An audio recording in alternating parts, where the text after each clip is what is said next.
What is up, guys? Welcome back to another episode of the Hungry Few podcast. Today, I'm so excited. I have one of my really good friends here today for you guys, and he is incredible. Just incredible. Incredible.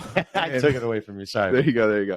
And just a quick intro of what he does. He does so much. What don't you do? But quick intro, he's an American Ninja Warrior athlete. He is a licensed massage therapist. He's a TV host, an actor, a fitness model, and most importantly, his mission right now, he's actually the founder of Love Fearless. We'll dive deeper into all these, but welcome, brother. Thank you, man. It's an honor to be here and be with somebody who is not only inspiring other people, but you truly lead by example. You educate yourself behind the scenes. You're not only a godly man, but like you're I don't know, you're highlighted when people see you, and you're way older than you look older than you seem. Thank you. I was like, how can this sound when Wait. No, you are way more mature than yeah. Thank you. You're a lot younger because you're ahead of the game. Oh, I appreciate the honor. So for our audience, I think American Ninja Warrior, a lot of people love, and they're curious about that whole process. So I'd love to dive into your American Ninja Warrior experience of how did you get on the show, training, and just how cool was it to be on that show? It was definitely an amazing experience because Ninja Warrior is not like the norm. It's not like a bodybuilding competition. It's something where you look at obstacles that have most likely never been done before. Most people are intrigued by these obstacles. You don't know how you're going to do with them. But it all started with me naturally being a monkey, looking at the world like my personal jungle gym. And after a few years, after the show aired, people were like, Justin, you should audition for the show. And prior to Ninja Warrior, I've never auditioned for a TV show. And one day I decided, you know what, I'm going to just audition for the show because my brother, who a shout out to him, he gifted me a day at a ninja gym for Christmas. And I went there, used those clips to audition for American Ninja Warrior, and got on. Oh, wow. So did you just send the video in? I sent a 3-minute videotape in showing my athletic ability, a little brief background of my story, and they picked it up. And over 100,000 people audition every year to be on that show, and they only take less than 0.5% of the applicants. Wow. So I want to know more about the training. What does the training look like going up to that? I mean, it can't be easy. Is it twice a day of monkey bars, rock climbing? It's definitely very different. It's predominantly upper body strength, grip strength, and balance. Never underestimate balance. So, I mean, it's just looking at workouts or possibilities of doing things and then just executing it over and over until you actually get something that doesn't seem possible and getting it done. Wow. I want to hear about, you were telling me earlier, the story of when you climbed that rope. The 100-foot rope. Okay. I think that's a pretty cool story. Okay. So I believe this was my first experience with Mike Cook's Ultimate Backyard Warrior. I mean, I think it was my second experience. We started in his backyard. That's where UBW comes from, Ultimate Backyard Warrior. Now it's at this huge field, and hundreds of people come from all over the country to compete and be able to test their strength on a Ninja Warrior course, because not everyone makes it on the show. So he wants to make it available for everybody, just like Ninja Warrior gyms are open for people to see if they have what it takes to do these things. But the fourth and final stage that I had the honor of making it in that cut, was a 100-foot rope climb. And on the show, it's like 75, 80 feet of a rope. After completing all 3 stages, you have this climb that you have to do in under 30 seconds. But Mike Cook, he took it to the next level and said, hey, we have a 100-foot rope that was suspended by a crane. He had this crane there. Yeah. And,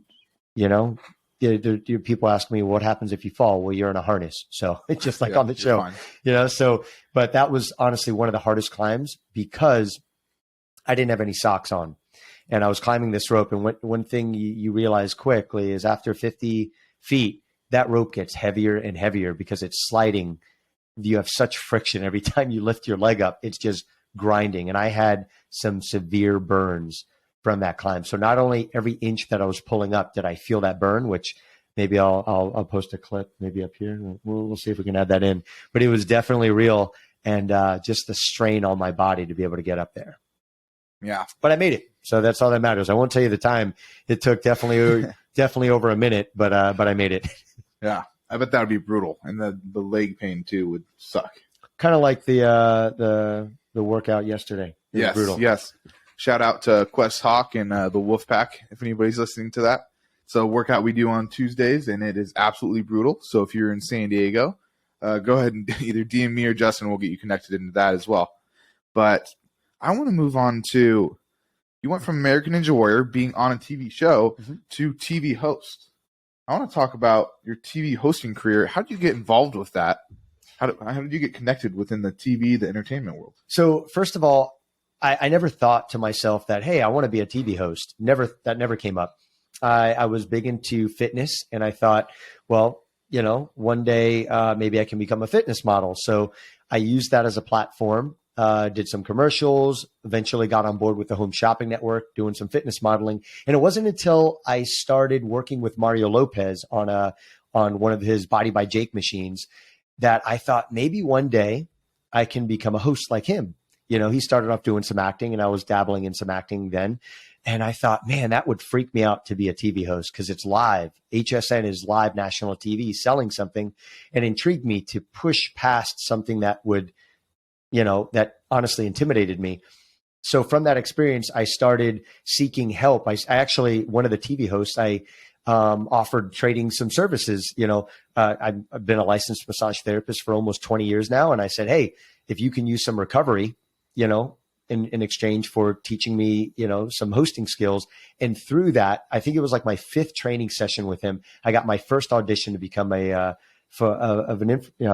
audition to be a host on an infomercial, which I started off fitness modeling for. But I believe in the scriptures where it says you have not because you ask not. I remember asking this producer, hey, what do I got to do to become a host on one of your infomercials? And one day, a couple years later, after pursuing and being prepared for that opportunity, he gave me an opportunity, and I auditioned right there with a current on-air TV show host, and I booked the job. And that's a whole story in and of itself, but it's been a process of doing things that are very outside my comfort zone and doing things that seem very unfair. They told me I would have a prompter. I did not have a prompter. I had to figure it out. But I proved to myself that I have what it takes if I persevere to get better at things. And honestly, I feel like it takes me 20 times as long to memorize something than other people. But if I apply myself, I will eventually get better and better at that process. But I eventually became an on-air TV host. And after 9 years of being with the Home Shopping Network, of starting off fitness modeling and asking them for opportunities to speak on air, I eventually had an opportunity to become an on-air guest host on HSN. That's awesome. I want to hear more about the training when it comes to that. I mean, that's a different level of training. You definitely had the physical piece down where you're very, very physically in shape and healthy. But then that shift from going from being confident physically to being confident speaking to a big audience, how nerve-wracking was that? And I know you said it felt like it was a little challenging for you and a little uncomfortable for you to be in that situation. How do you deal with that uncomfort and push and persevere through that versus just saying, oh, maybe this isn't for me, this is a little uncomfortable? It's a great question. Let me just clarify. I may have miscommunicated when I told you that. It was very uncomfortable, not just a little bit. It was, my first show was with someone who has never hosted this product before. So I'm the product specialist. I need to know everything. I had note cards, just one little index card of all my notes. We had to be live on air for an hour. And they told me, no, you can't have note cards. There's no commercial breaks. You just have to roll with it. It was 4 a.m. and we were live, and I just had to own it. And you know what's funny is you find out what you're made of when you're in that moment. I mean, I was definitely very nervous, and I knew there was something in me that likes a challenge. And that's what allowed me to just constantly pursue it. But no part of me ever felt like it was comfortable. I did it because I had the desire to do some TV hosting. That's good. I honestly, one of the reasons I got into acting was to be able to one day be able to portray a character that most people would think would be impossible for my personality type. Playing the bad guy. I look like this, good character. And I think back to The Dark Knight, just the Joker, Heath Ledger, how he can play this charming character, but yet also play the Joker. Like, how can you have that difference, without being applying yourself within the skill of acting? So I wanted that with hosting. How could I step and become a master at something that I normally never saw potential of? Because I got made fun of when I was younger because I had a strong lisp. People would ask me to say my name. People, my greatest fear growing up was feeling like if I got too close to somebody, I would be exposed at how stupid I was because I didn't know much. I was very insecure growing up. So it sounds like throughout your life, you constantly are putting yourself in uncomfortable situations. And that's where growth comes from. But you're putting yourself in these uncomfortable situations, and you continue to do it throughout your life. Well, I've noticed the greatest changes for the better in my life have been outside my comfort zone by far. So it's not that I enjoy the process. I just know the outcome outweighs the discomfort at that point.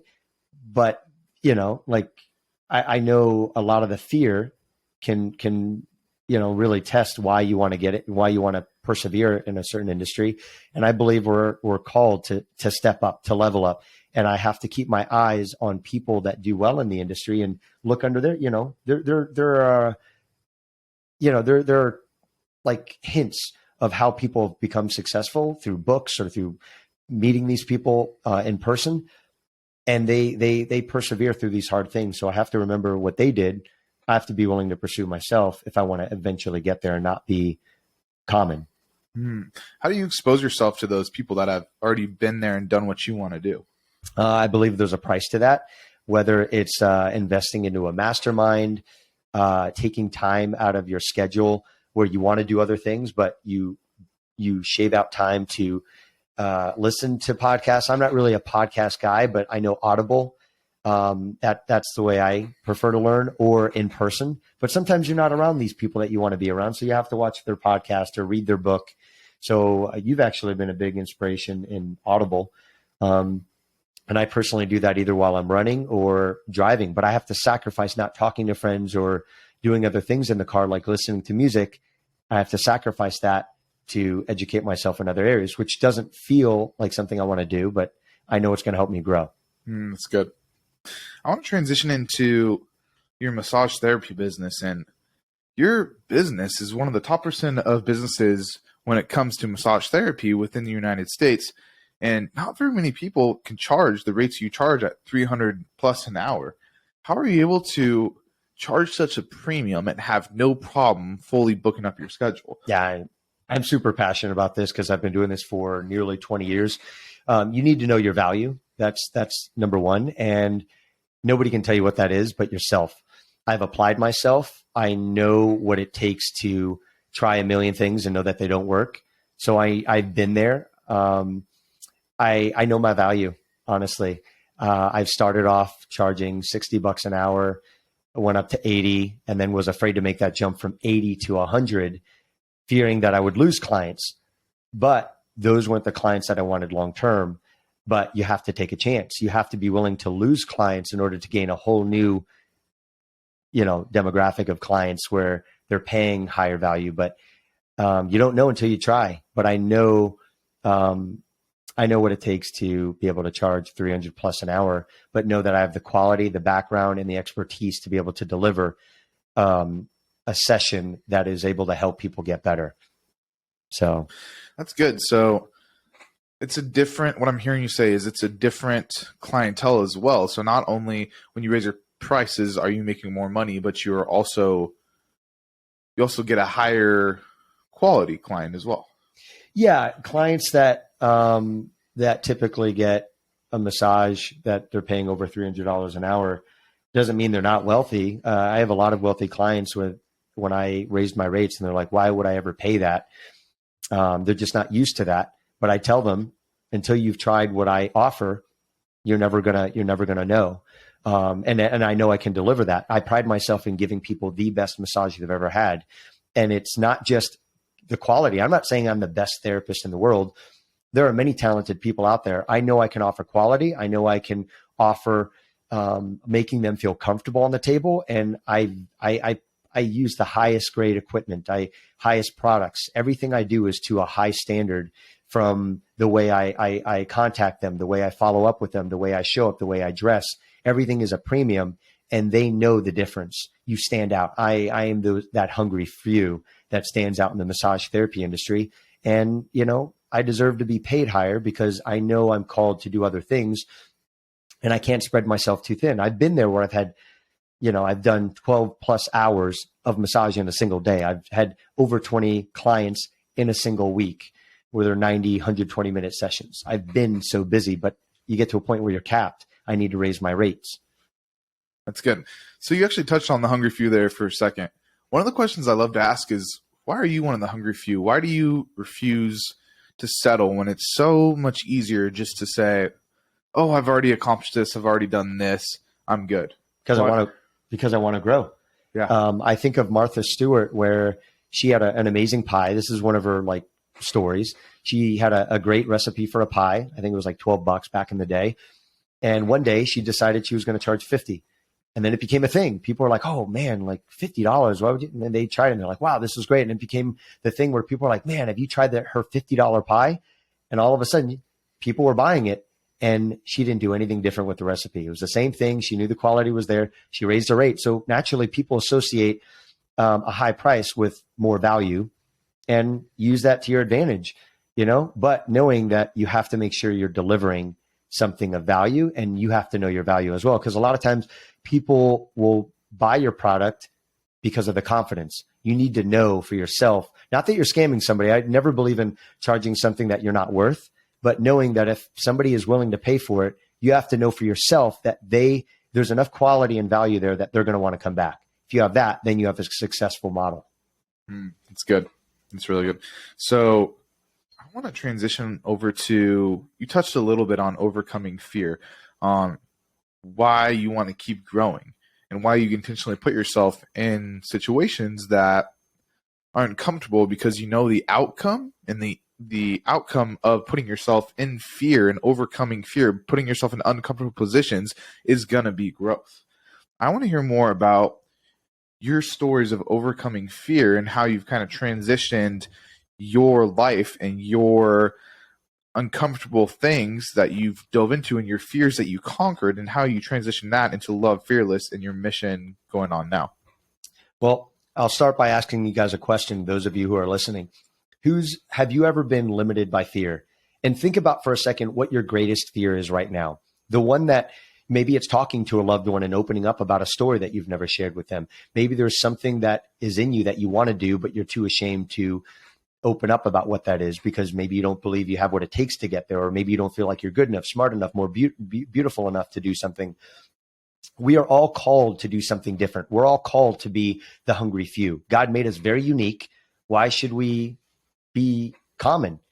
God created all the resources in the world, but he created that he buried them deep enough so that the lazy can't get to them.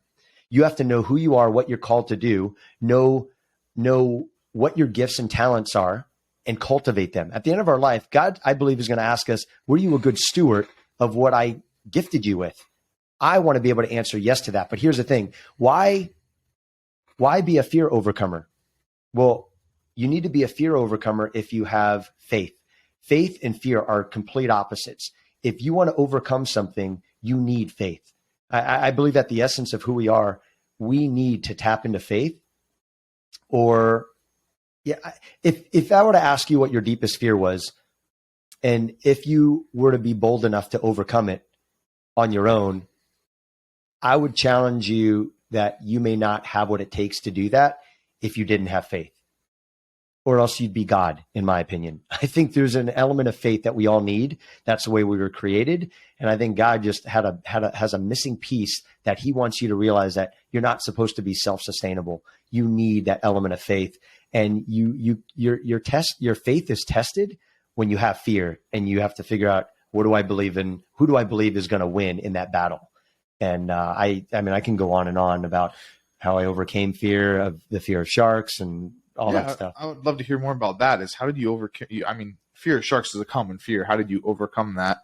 It seems like it's, the movie Jaws kind of put the fear of sharks in people's heads.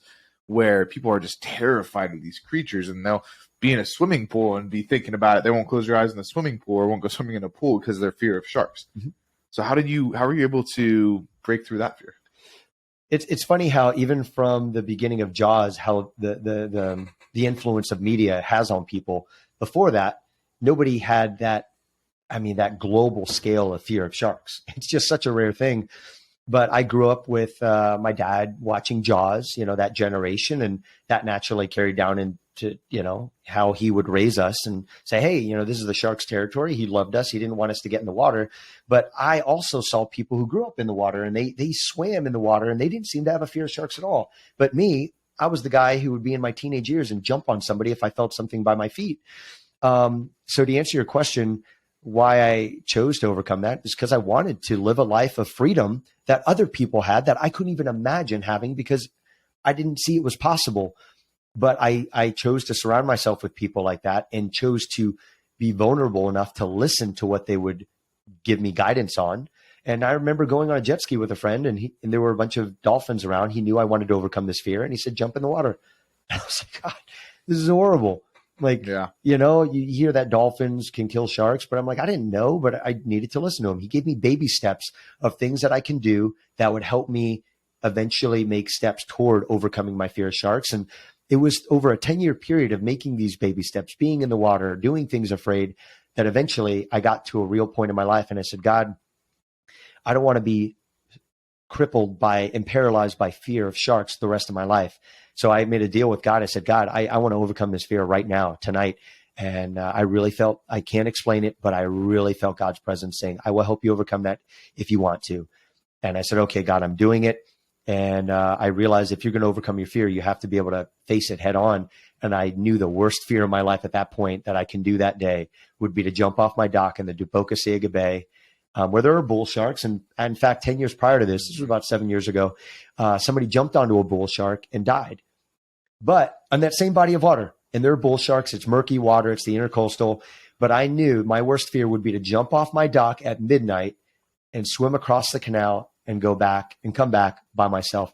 And I knew if I did that, I would have unlocked a whole new level of living fearless and living in freedom. But I would have to be willing to essentially die pursuing that. So, I mean, as a believer in Jesus, and that's my relationship with God, it's through him. I knew that I had to kind of give up my life for him to do the things that I feel called to do. And I know in my life, I'm called to live by example. I live by his example. So for me, I was like, God, I do not want to be limited by fear. My favorite verse is 2 Timothy 1:7 is, God is not giving you a spirit of fear, but of power, love, and of a sound mind. And if I don't have a sound mind about doing something that God's asked me to do, then how am I, then if I can't do that in every area of my life, I don't know if I'm going to be ready for that. So I basically at midnight jumped across, there's a long story, but I jumped across the canal, jumped in the water, swam like Michael Phelps, didn't want to get hit by a shark, got to the other side. I was exhausted, had a cramp in my side. And while I was building enough courage to try to swim back, which by the way, when you don't have that jumping start to swim back, it seems infinitely further. My eye line is right level with the water. I knew that when I jumped in the water, there was a bunch of, disturbance in the water. So every shark that heard that noise is probably swimming to that area. They're probably swimming around waiting to think what happened. I stepped on an oyster bed. I cut my foot. I know I've got blood in the water. And I was so tempted to get out of the water in somebody's backyard just to walk back to my house. But I knew, looking at my dock lamp, the dock light, that was where my freedom was in my life. I had to be willing to die to head back there. So I started swimming back. And at the halfway point, it was the most vulnerable situation of my life where I realized I committed to going on this journey where there was no exit plan. I literally could not just pull a cord and say, okay, I give up. I was literally at the halfway point. I could swim back or forward. And there was nothing that anybody can do.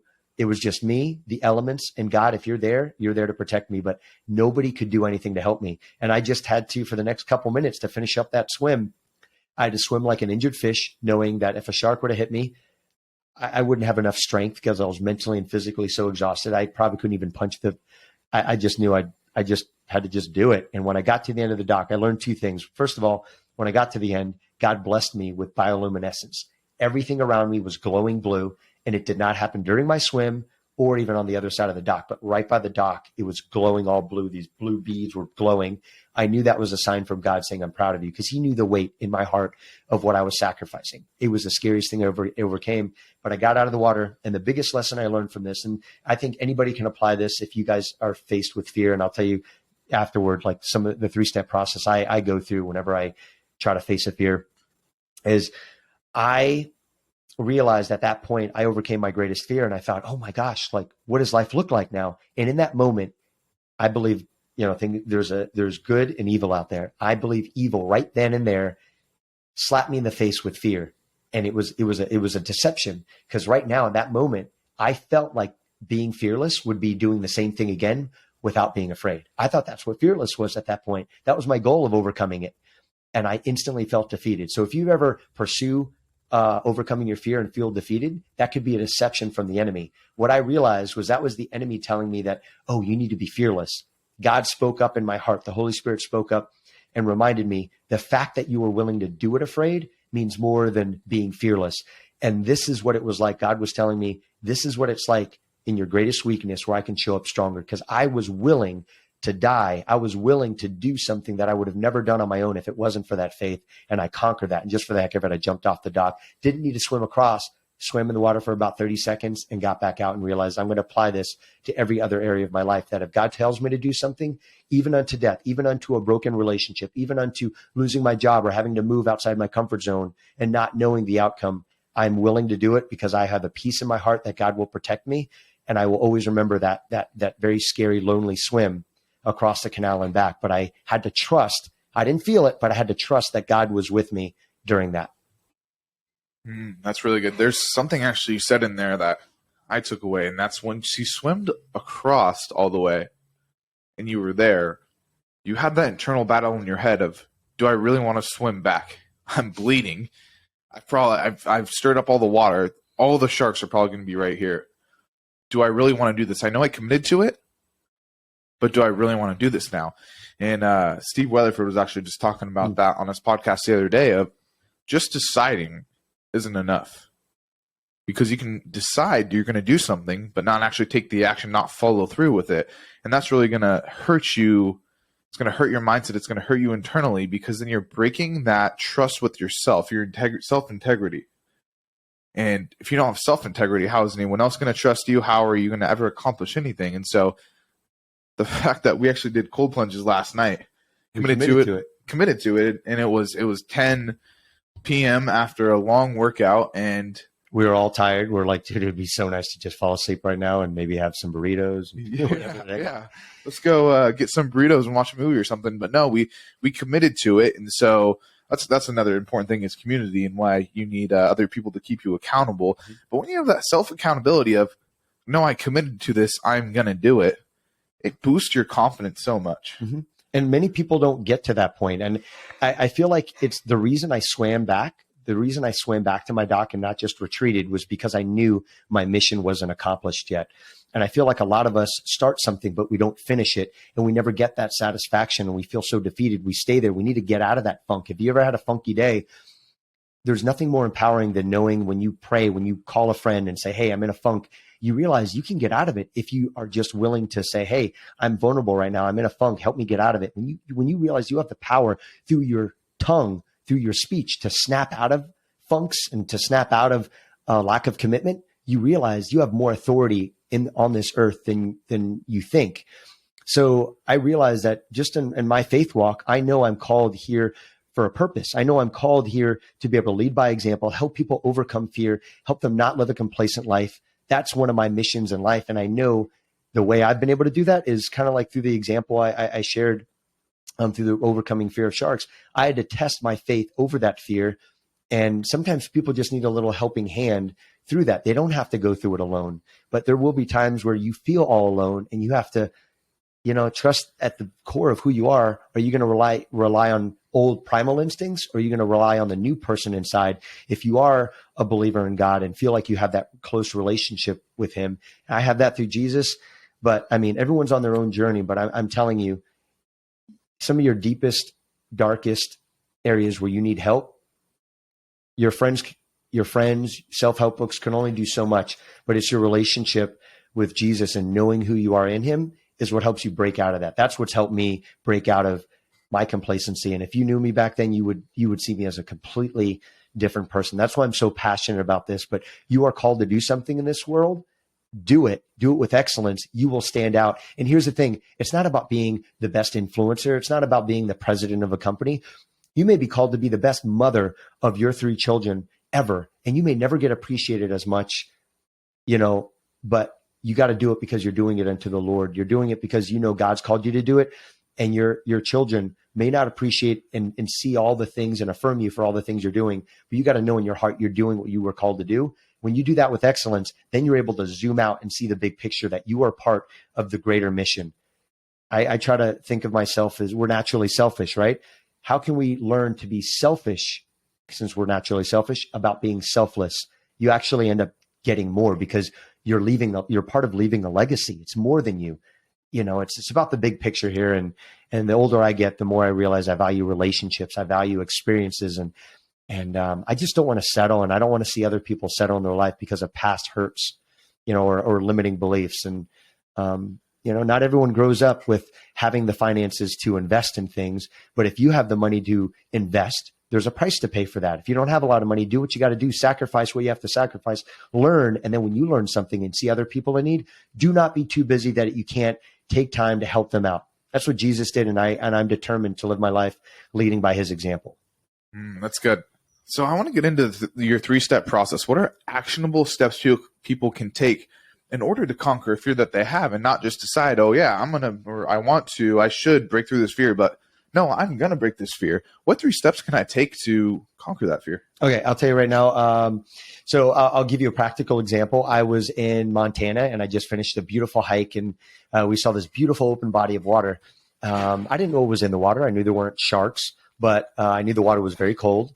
I found out later on it was 55 degrees and I wanted to swim across. And I'm like, man, that would be so great to swim across. I asked my buddy who was with me and said, hey, you want to swim across? And he goes, no. And I'm like, oh my gosh, it would be so great to swim across, to have that freedom. And I thought, oh shoot, now I'm at a dilemma. Do I do it because I want to do it or do I not do it because I don't feel like doing it because my friend's not willing to do it? You have to be willing to do things because you want to do it, not just depend on other people. So here's a 3-step process I used and it worked. First, I just submitted myself and prayed. I was like, Lord, this is something I want to do. If there's a reason why I shouldn't be doing this, let me know. But God, I want to do this. You've given me dominion over the earth. All the creepy crawly things, that the birds in the sky, the fish in the sea, like I have dominion to enjoy life. So I prayed about it and had a peace about pursuing it. Next thing, I started speaking life right then and there. After praying, I started speaking life. And I didn't have any red flags that I shouldn't do it because I believe you should be cautious, not do silly things. But I knew there was nothing wrong with swimming. It would be safe to do. And I started speaking life. Did you know that fear and excitement have the same physical components? Like your body has the same reactions. Your hands can get sweaty. Your heart will race. You can be a little anxious. Your heart rate will go up.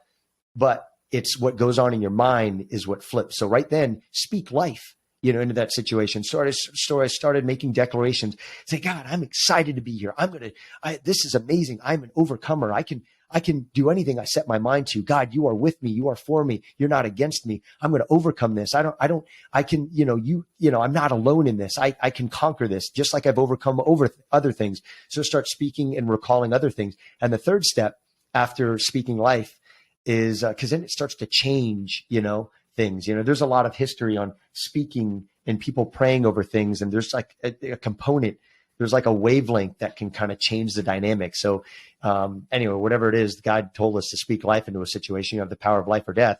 Why speak fear when you could speak life?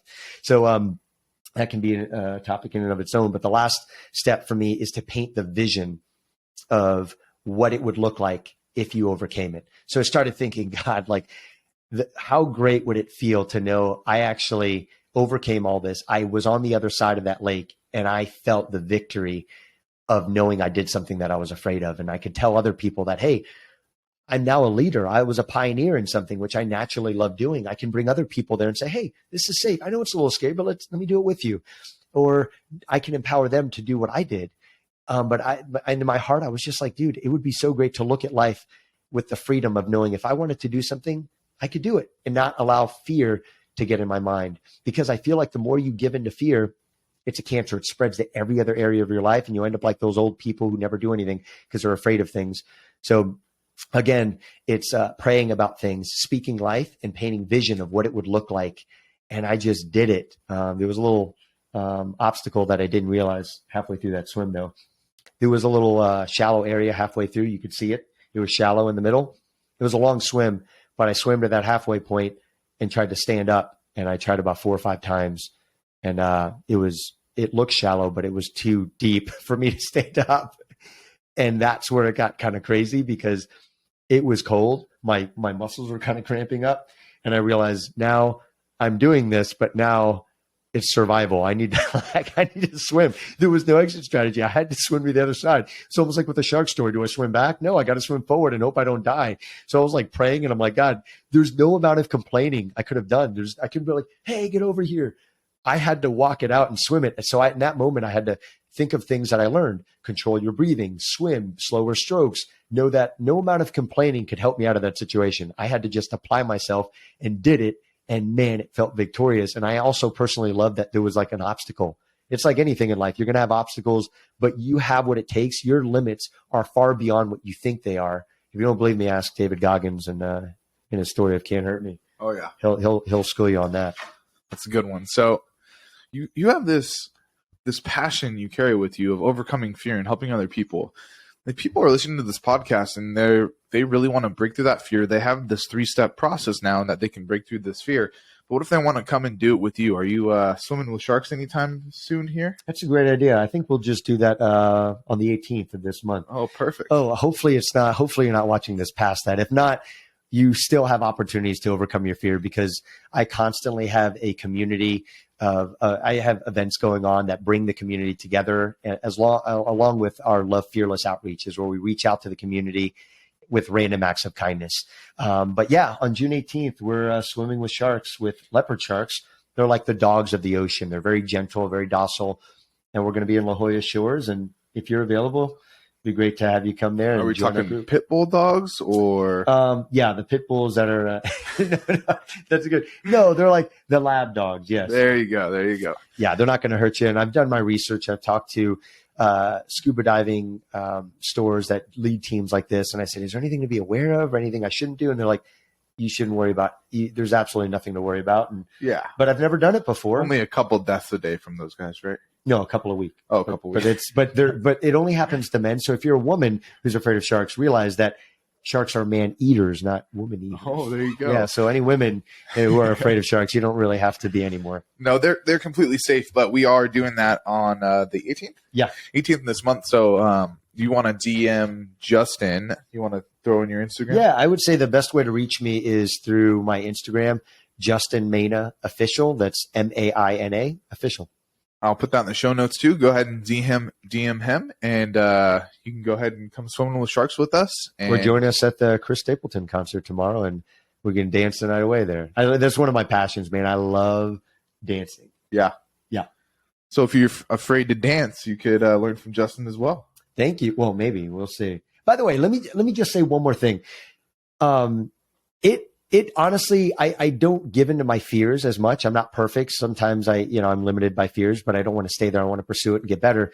But it's still, whenever I have an opportunity to speak, the natural fear inside me is to be like, oh, you don't know what you're talking about. You're not a speaker. You get caught up on things and you don't know how to flow as good as Riley does or other people. I can instantly find myself in a comparison trap and feel like, I don't really have much to share. There's other people who know more than I do. And what do I have to offer?